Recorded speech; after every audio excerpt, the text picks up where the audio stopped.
I'm sure we'll still have some folks popping in here as we get started. As we do, want to take a minute and just introduce ourselves. My name is Mackenzie Felposh. I'm the Education Programming Manager here at MASB, which basically just means I get to hang out with board members and learn together and create opportunities for that to happen. And Amy, do you want to introduce yourself? Yeah, hey everybody. Thanks for coming today.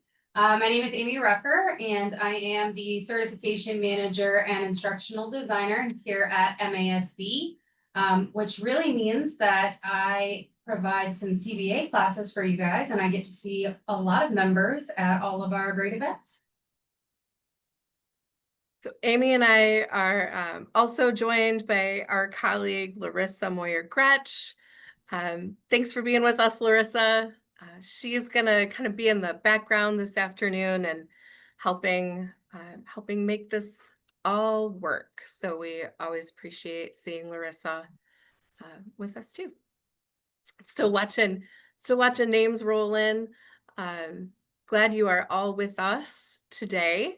Amy and I are going to be spending time talking about some of our favorite things about um, learning together and learning all the good things we need to know to be board members. You know, full disclosure, you're spending the afternoon with two former teachers.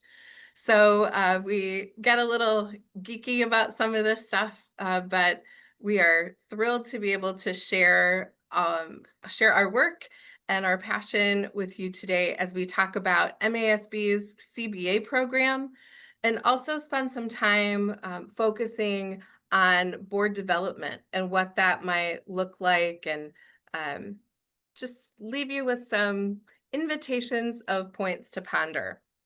So that's kind of where we're headed this afternoon. As you have questions that might come up, we invite you to put those right in the chat and we'll keep an eye on that. Larissa will help with that too.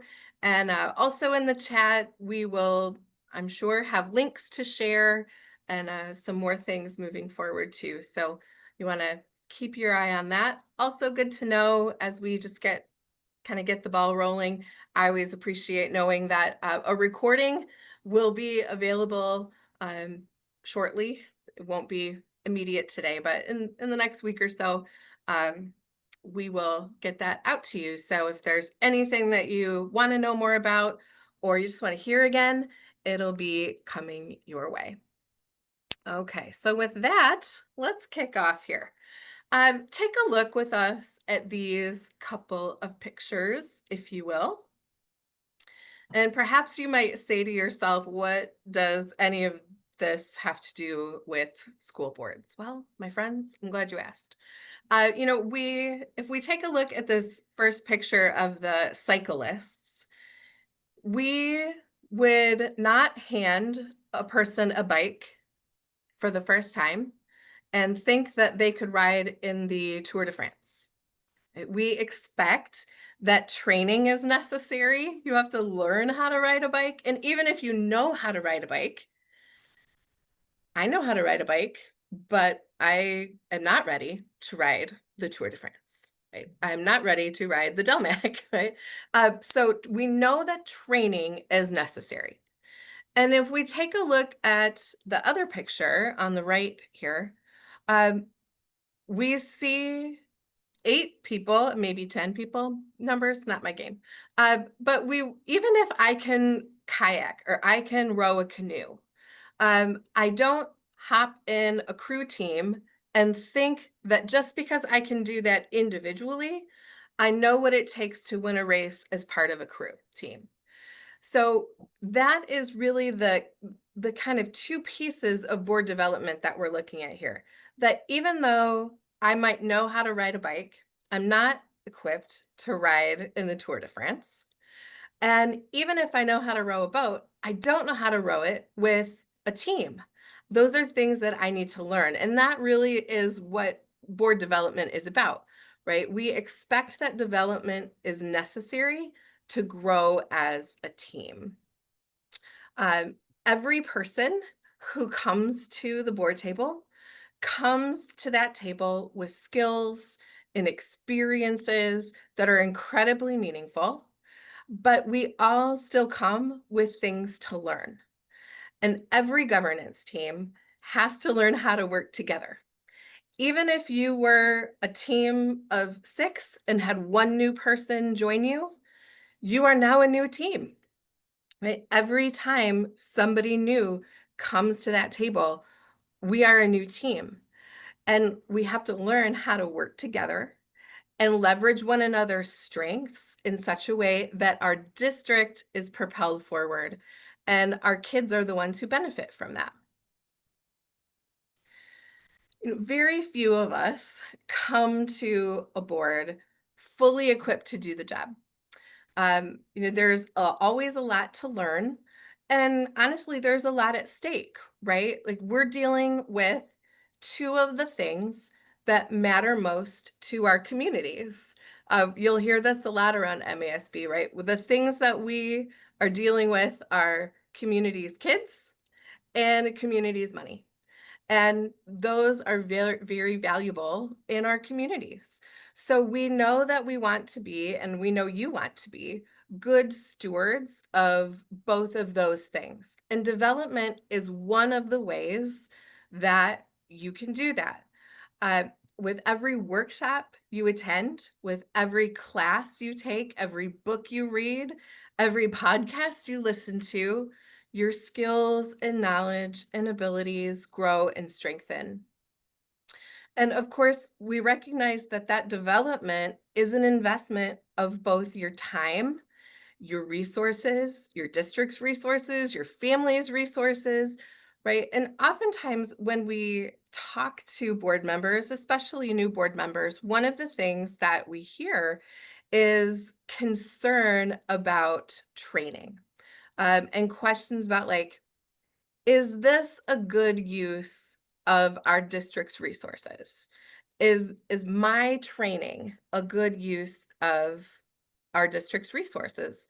I know, shouldn't we spend that money on students? So we want to invite you this afternoon to approach that a little bit differently, and realize that the investment that your district and your community makes in you and your governance team is a worthy investment. You have been selected by your community to be a leader in your district. And with that comes a lot of responsibility and upgrading your skills, developing your team, investing in what you know and what you know to do are worthy investments. Increasing your knowledge and sharing your learning will directly affect your effectiveness as a board. So in a very real way, board development impacts student achievement. This is the song that Amy and I sing over and over and over again. The investment that you spend in time and money in learning has a direct connection to student achievement. And that's some of what we're going to talk about today. We'll just scratch the surface. Amy will tell you more about CBA classes that we have and opportunities to learn more about that idea. And so we'll continue to talk more about that. So one other kind of area of concern that we wanted to address right up front was the question about like, well, what will our community think about this? Like, okay, Mackenzie, you're telling me I'm worthy to be invested in, but what will my community think? So Amy is going to answer that question for us. Absolutely. So we knew that you might ask this question. So MASB commissioned questions on the EPIC MRA statewide survey of likely voters. And these questions asked voters how important they believed it was for elected school board members to receive formal professional development instruction in the laws and policies that affect public K-12 school districts, and whether they favored legislation that would require a minimum level of such instruction. So nearly 74% reported that their belief that formal professional development instruction for school board members was either essential or at least very important. And then of those 74%, 80% of responders reported favoring legislation to require this professional development for school board members. So these results clearly illustrate the importance of school board development, and that's why Mackenzie and I are here today.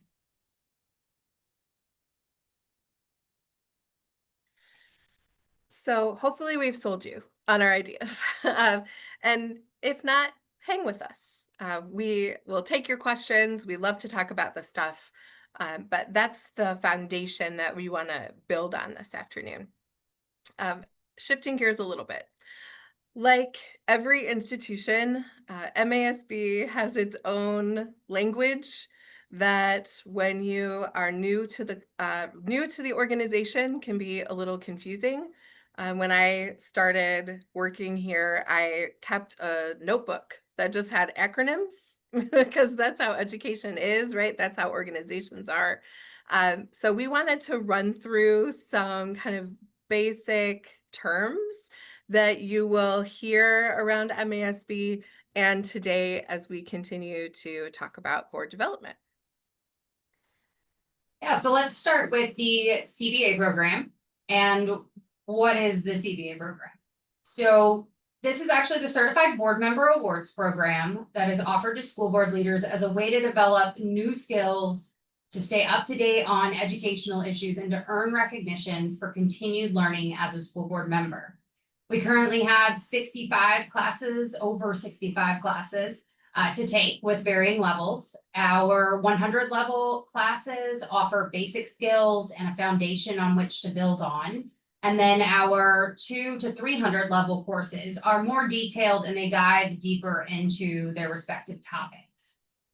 There are also several ways that you can participate in CBA courses. We offer in-person and virtual options. That started in 2020. We began offering classes over Zoom with great success, and the ease of access has made it possible for anyone across the state to join without having to worry about travel. The final way that you can participate in CBA courses is through our online classes that you can complete at your own pace. We currently have all of our 100 level classes available online, and several of our data classes are available. And of course, we are always working hard to increase our online offerings. In fact, we just recently added our CBA 227, which is ethical challenges, to our online library. So if you get a chance, check that out. Board development and CBAs can be completed individually or as a whole board. We love seeing the whole boards attend a conference or CBA course together. It solidifies their commitment to learning as a governance team, with team being the key word there. You can learn more about the CBA program as well as view a list of courses and their descriptions by visiting masb.org/CBAs. And thanks to Larissa for throwing those links up in the chat.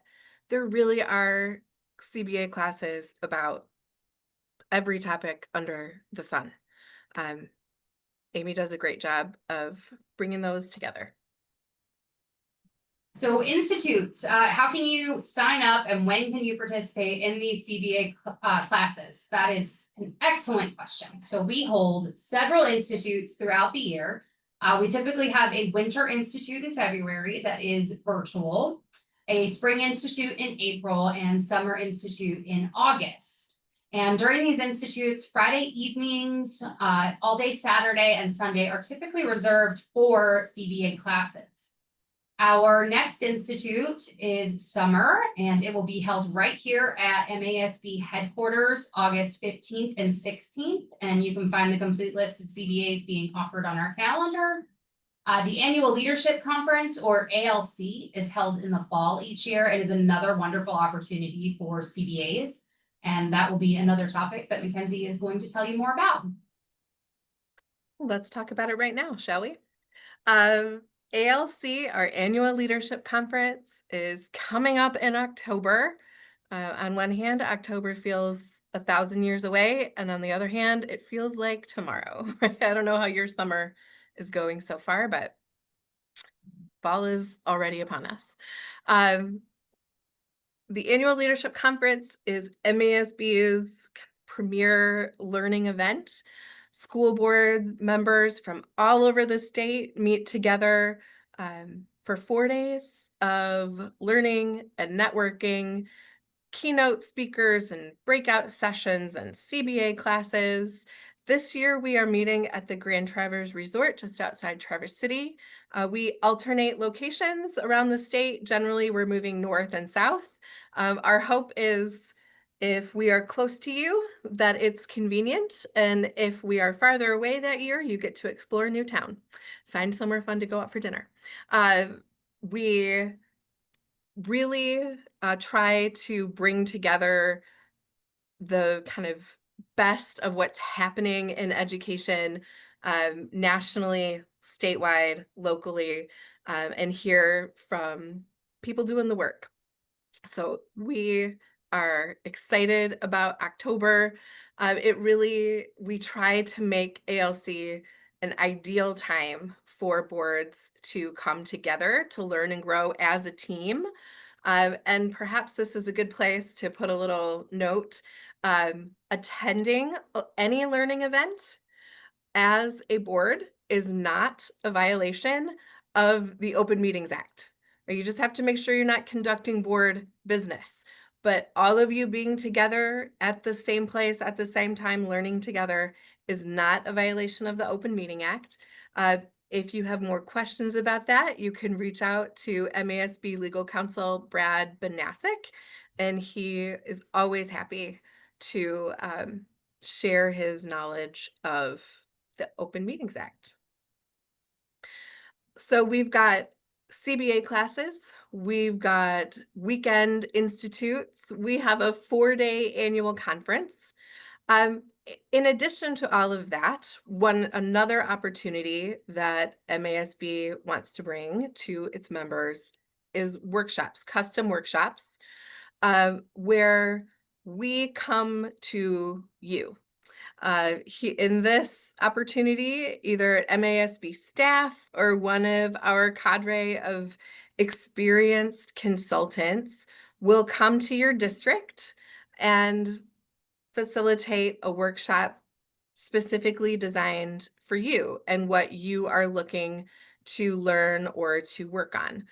Some popular workshops include a facilitated look at your board's self-assessment results, and an opportunity to map learning in the future, what you might want to work on as you move forward. Team building is another option. And, whenever I hear team building, I go back to my camp days and think about like trust falls. Like, it's not that, right? We're not doing that. Here, when we talk about team building, we're really thinking about communication. How can we build trust?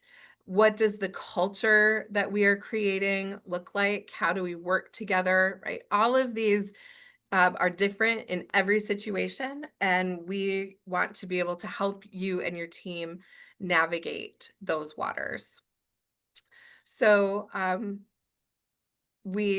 overall goal, right, is that districts will benefit because board culture is positive. You have a cohesive team, you're building trust and mutual accountability. You're focused on student achievement, right? So there's long-term, short-term benefits. Everybody wins.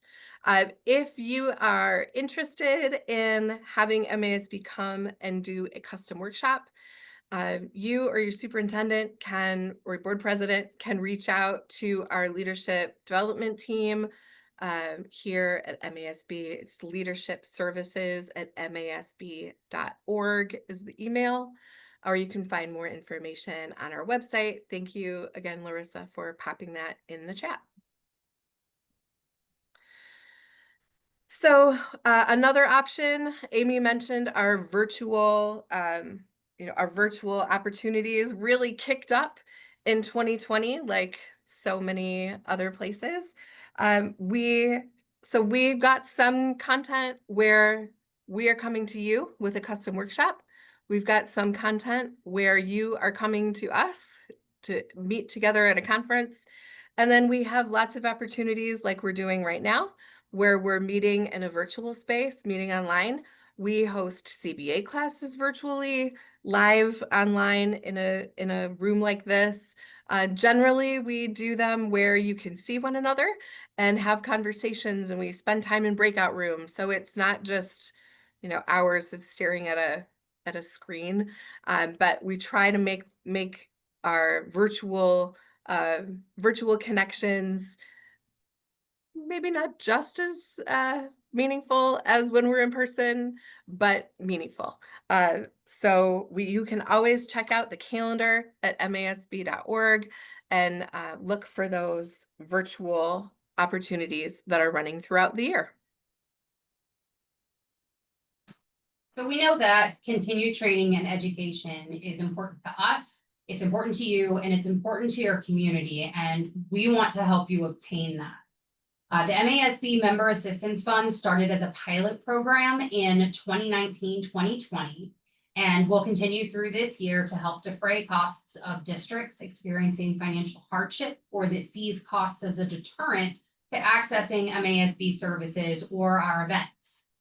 The school board can apply for up to 50% off of an MASB service or workshop, up to $1,500. But individual board members can also apply separately for 50% off of member training, up to $250 for an individual. The funds are on a first come, first served basis. But you can visit masb.org for more information, as well as complete an online application or download a printable application. And you could also find a series of frequently asked questions regarding the Member Assistance Fund. Another option that has become available for financial support in training is from the Department of Education. So in 2021, lawmakers passed Public Act 87 that authorized the Michigan Department of Education to reimburse local school districts for school board member training. And that training is intended to develop or enhance board member knowledge of school operations and education law.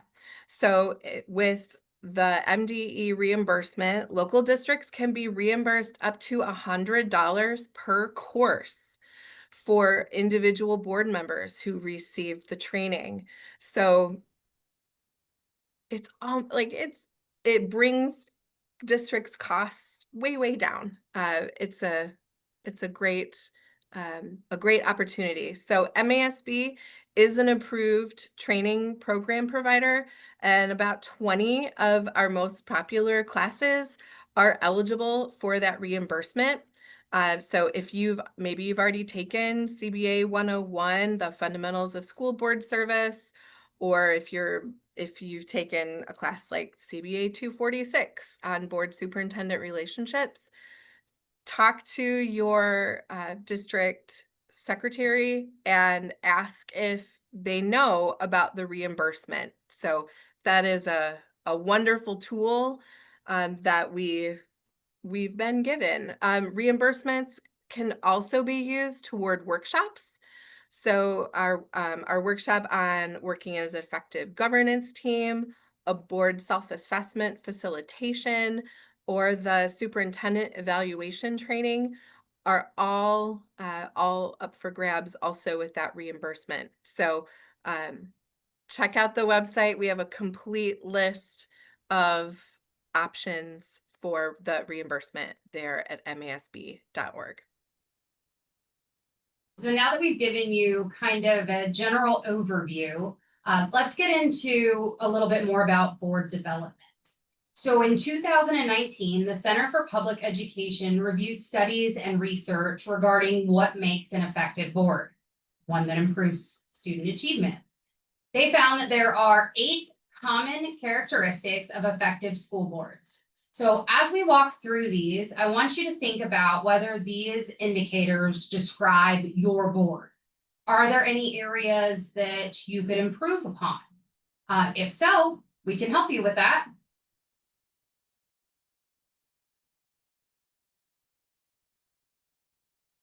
So our first characteristic of an effective school board is committing to a vision of high expectations for student achievement and quality instruction, and defining clear goals toward that vision. So the Lighthouse study by the Iowa Association of School Boards also offer details about the importance of identifying these goals. In high achieving districts, board members adopted goals and had detailed knowledge about their relationship to curriculum, instruction, assessment, and staff development. And as a result of this, these public officials could identify not only the purpose and process behind school improvement initiatives, but also the board's role in supporting these efforts. By comparison, though, in low achieving districts, board members were, quote, only vaguely aware of school improvement initiatives, end quote, and researchers also noted that, quote, they were sometimes aware of goals, but seldom able to describe actions being taken by staff members to improve learning, end quote. If you and your board feel that this first characteristic might be an area which you could strengthen your skills, it's not an exhaustive list, but there are several recommendations. So Strategic Planning Services is a customized strategic planning and goal setting workshop that provides a framework for getting input from stakeholders. It helps to create opportunities to develop or revise the mission and vision of the district, develops a process for establishing short and long-term goals, and creates a plan for implementation, evaluation, and improvement, among others. We also have a CBA 251, Strategic Planning, where you can learn the board's role in strategic direction and developing goals for the district.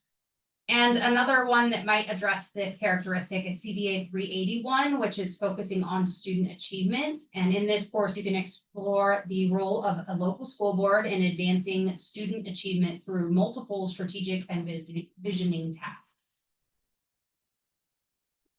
Our second trait of effective school boards have strong shared beliefs and values about what is possible for students and their ability to learn, and of the systems and its ability to teach all children at all levels.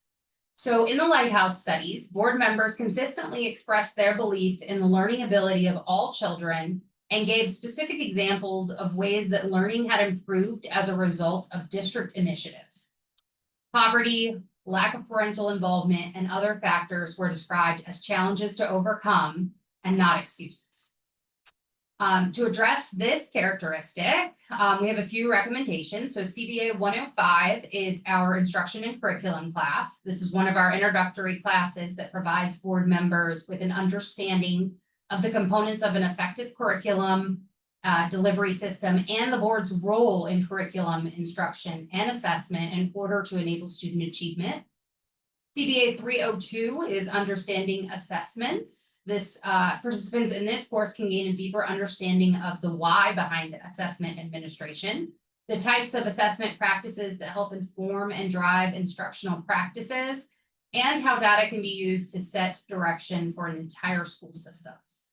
And then finally, we have CBA 343, which is our teacher effectiveness and student achievement. We all agree that students must have access to highly effective teachers. And so in this class, you'll learn how boards can use data to determine equitable access to effective teachers, and then how boards can align their decisions to improve teacher quality and access.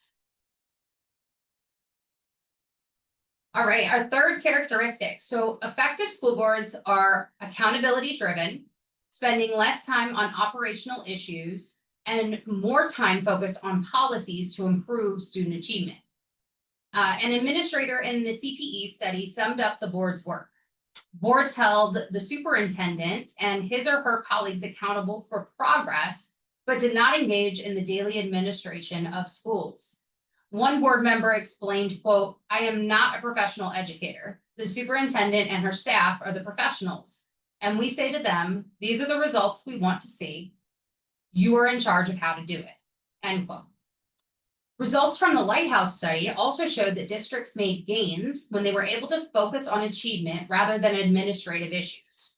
In the majority of districts, boards spent more than double the amount of time on policy and student achievement than they did prior to Lighthouse. It was also common for these districts to schedule additional work sessions on student achievement. So a few recommendations connected to this characteristic are in-district workshops where we come to you. So for example, working as an effective governance team, which helps members understand just that. CBA 102, which is our governing through policy. This is a 100 level class, and it teaches the necessary skills and knowledge for establishing policy. And then CBA 298, which is our professional learning communities, a building block of high performing schools. In this course, it's designed to give examples of specific policies and strategies that boards can adopt to improve learning, not only for students, but also for adults. The Lighthouse studies were particularly relevant with this characteristic. An effective school board establishes a collaborative relationship with staff and the community and establishes a strong communication structure to inform and engage both internal and external stakeholders in setting and achieving district goals. Research shows that school board members in high achieving districts had strong communication between the superintendent, staff, and with each other. They received information from many sources, including the superintendent, curriculum director, principals, teachers, and sources outside of the districts. While the superintendent was a primary source of information, he or she was not the only source. In addition, findings and research were shared among all board members. By comparison, in low achieving districts, board members expressed concern that not all information was shared or shared equally.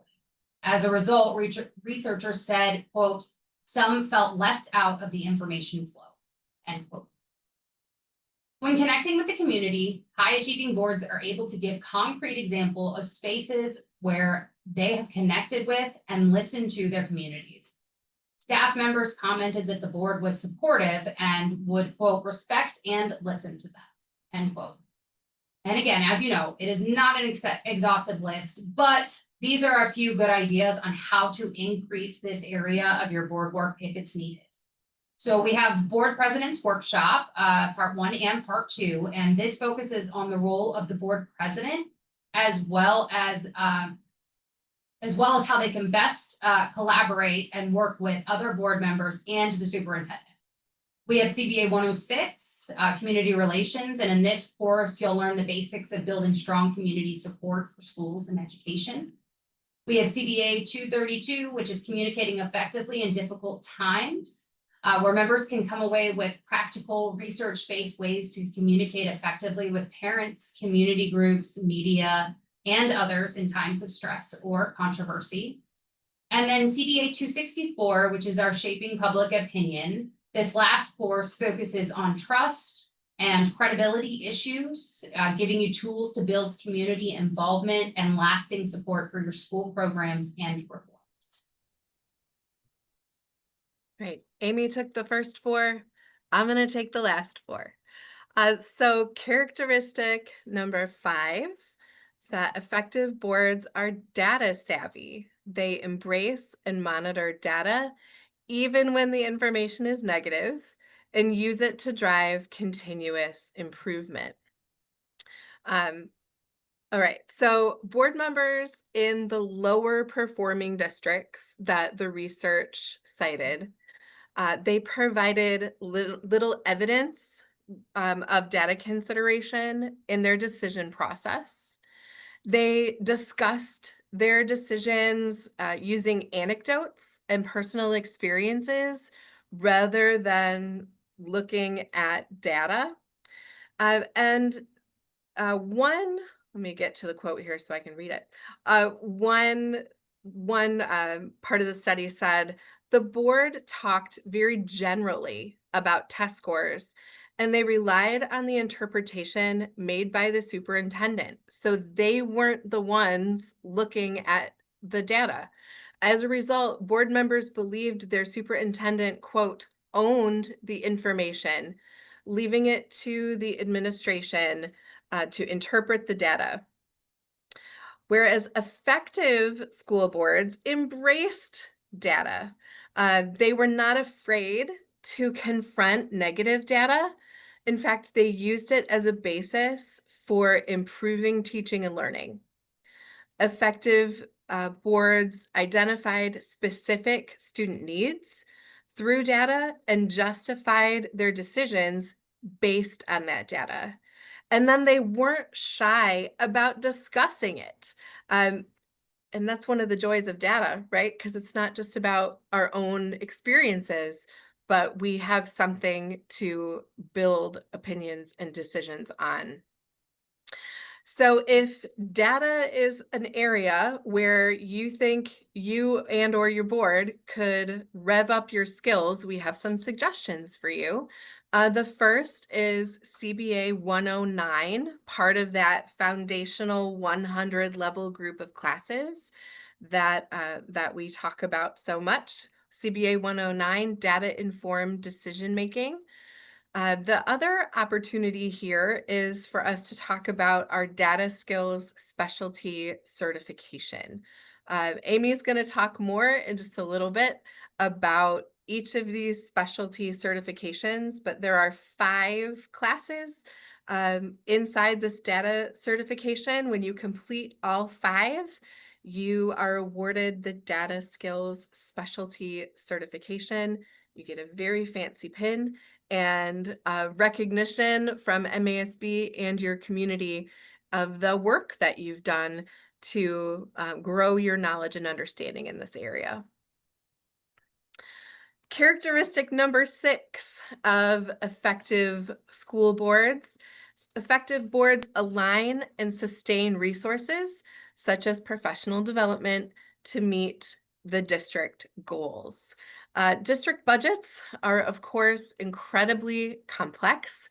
There is a multitude to understand about how it functions, where that money comes from, and how it can be spent. And more than that, though, effective boards understand that budgets are a reflection of what we value, and the work then they work to align their spending with those goals, right? So one area where this is most apparent is professional development. Um, for example, research tells us very clearly that professional development impacts student achievement when teachers have the time and support to practice the new things that they're learning. Just like we wouldn't hand a board member a bike and expect them to ride in the Tour de France, we don't hand a teacher new literacy programs, new literacy data, new literacy learning, and expect them to do it right the first time. They require practice, right? So bringing in a speaker to talk to staff for a couple of hours about a new trend might be a more cost-effective option. But if we want to see students more impacted, we know that having sustained job-embedded coaching around teaching requires a bigger slice of the pie, but that's going to impact students in a deeper way. So we want to align the work that we're doing to, as some people say, put your money where your mouth is, right? So to understand more about school finance, we have lots of good CBAs for you. CBA 103 covers basic school finance, all the things you need to know to understand the ins and outs of that.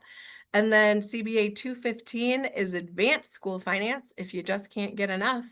And perhaps a little unusually on this list is CBA 105 around curriculum and instruction.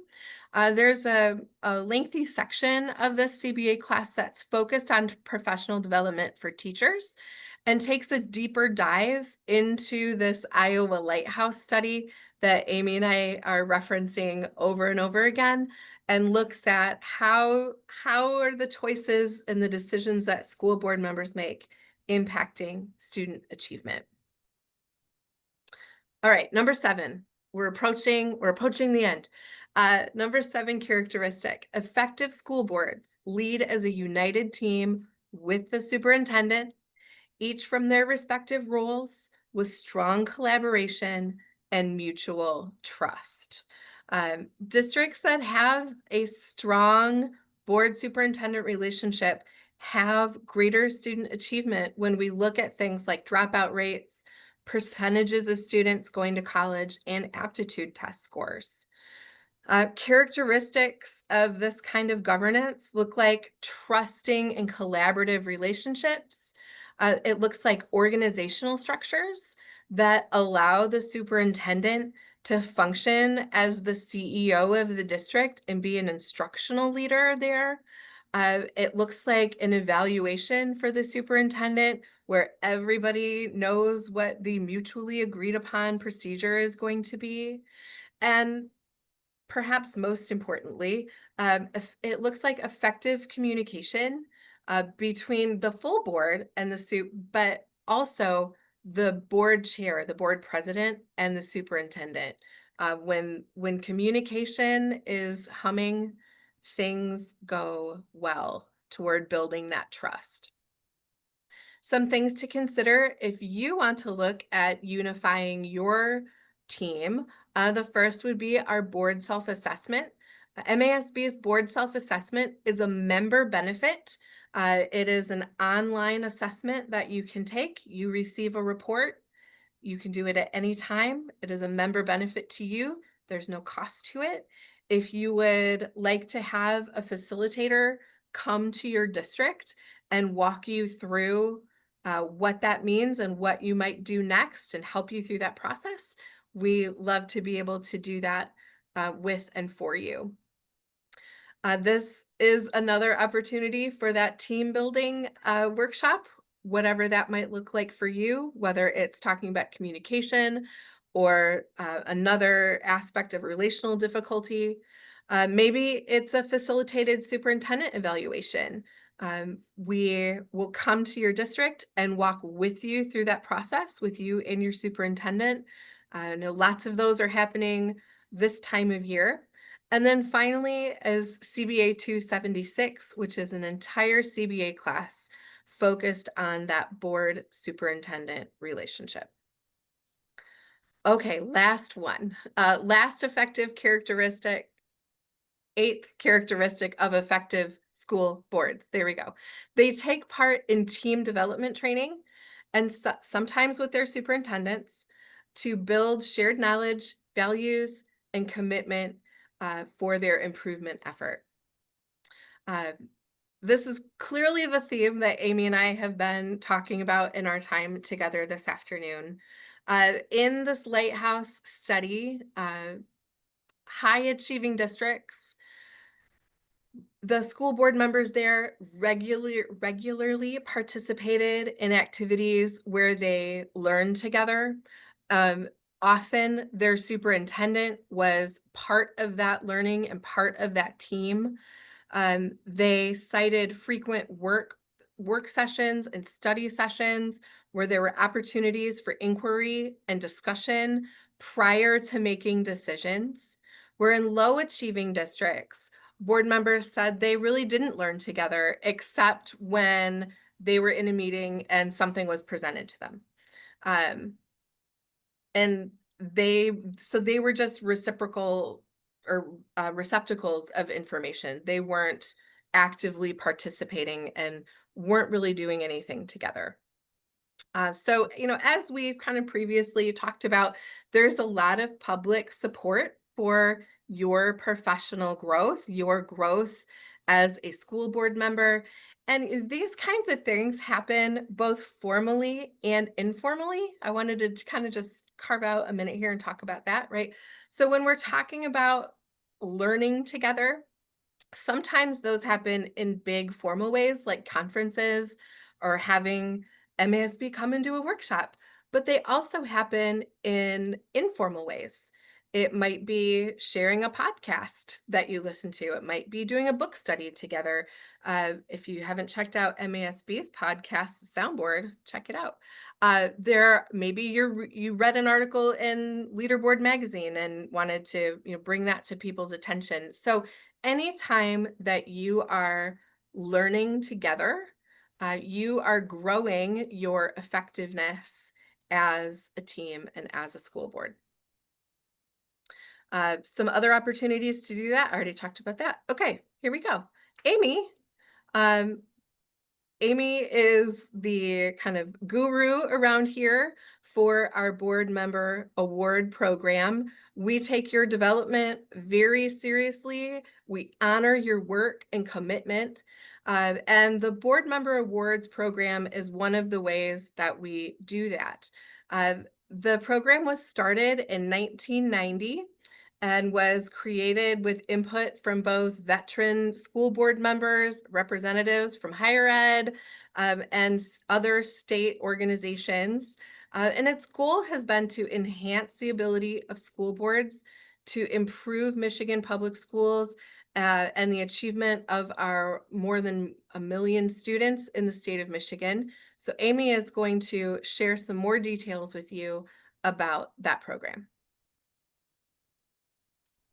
Yeah, thanks, Mackenzie. So you can see that we have seven different levels. And you can see on this slide that there are different requirements for each level.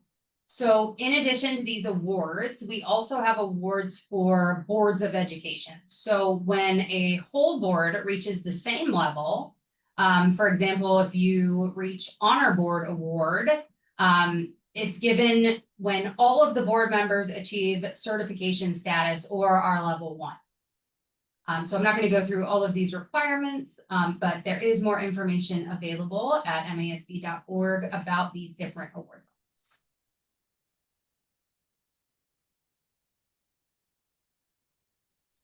And then my favorite, the specialty certifications. We currently have 5 specialty certifications. We have advocacy, community relations, data, finance, and the leadership certification. The classes are grouped together in these certifications, and they help you do just what the name implies. So our advocacy certification strengthens skills in legislative engagement. Community relations really focuses on building trust with stakeholders. The data certification enhances data-driven decision-making. Finance builds fiscal oversight capabilities, and our newest specialty certification is the leadership certification, and this develops strategic and ethical leadership practices. So this particular certification combines thoughtfully selected CBA courses with a practical leadership experience, requiring members to apply their skills by engaging in our MASB's annual leadership conference. So we also have tally sheets, and these are used to track participation and attendance at events and conferences for the Certified Board Member Awards program. So the tally sheets really help us get you EDU credits. So one of the things that I want to mention is all of your attendance at MASB conferences, workshops, seminars, CBA courses, those are already automatically being recorded on your transcript. Completion of the tally sheet allows you to receive educational credits for additional work outside of the association. So this could include things like attending or serving as a panelist or a speaker at a regional, state, or national education conference, promoting education through letters to the editor, or even meeting with a member of the state legislature or Congress. So when you are completing these tally sheets, you must submit evidence of participation, and there is a place to add a description as well, and then you'll be granted credit if it fits into one of our categories that we have listed on our website. And great news, you can now submit your tally sheet electronically. That's a big deal for us. Very big deal for us. Awards are earned within a calendar year, so from January to December. Award recipients are then notified the following spring by MASB, and we will be working to get your pins and your certificates ready.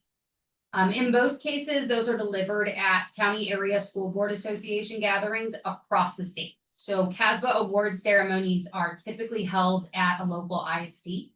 And an MASB staff member will proudly be there to present your award to you and recognize your work. Okay, well, and with that, we have covered kind of the major components of MASB's CBA program and board development. Thank you so much for joining us today. Thank you for taking some time out of your schedule to listen with Amy and I as we talk about all these opportunities for continued learning.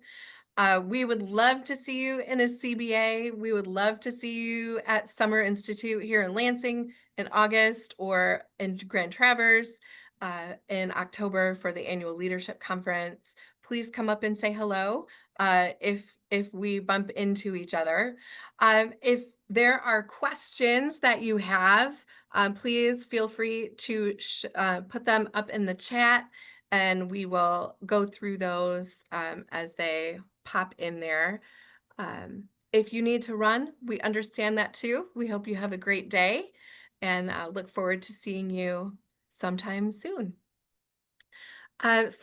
Jessica asked about the MDE reimbursement and if that is eligible for charter schools. I reached out to MESB's legal counsel, Brad Banasic. He said that he thought so, but it kind of depends. So if you are a charter school person, I'm going to encourage you to reach out directly to Brad Banasic.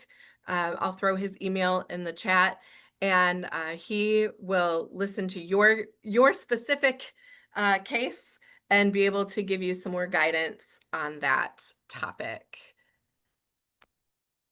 Larissa or Amy, did you see other questions pop in?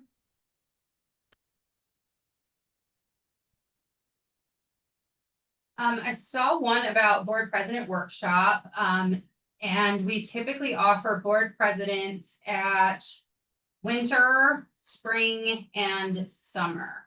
So the only time that board presidents is not offered is at our annual leadership. Board President's Workshop is there are 2 parts to it. You don't have to take them at the same time, but we try to make it convenient. Each of those is a 6-hour workshop, so a full day workshop, but all good stuff.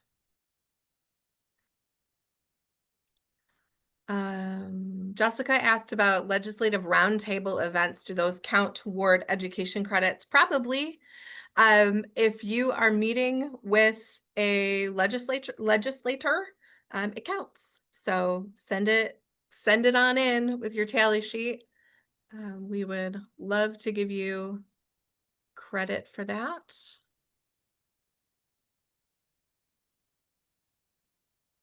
Tabitha asked about meeting with reps as part of the behind the scenes event. That's a great question. Send it on in, Tabitha. Each rep that you met with, send it in and we'll take a look at it. But my guess is yes. We like to give education credits. So let's see. Amy, thank you for that feedback. Great. Okay. How are we doing? Anything else? Very good. All right. Well, thank you again, everyone. If you have other questions, please don't hesitate to reach out. You can find both Amy and I on the staff portion of our website at masb.org and shoot us an email. Oh, Michelle asked, when doing online courses, do we need to turn in a tally sheet? Not if it's an MASB course. Anything you're doing that you have to register for register with MASB, we tally all of that for you and it will automatically show up on your transcript. So try to make it easy. All right. Feel free to reach out, give us a call or shoot us an email. Always happy to connect. And we hope that you have a lovely rest of your day and a great June. We'll look forward to seeing you for the next new board member webinar in July. Is that right, Larissa? Next one will be in August. August. Ooh, we get July off. Okay. Happy summer to you all. Thanks for being here. Bye-bye.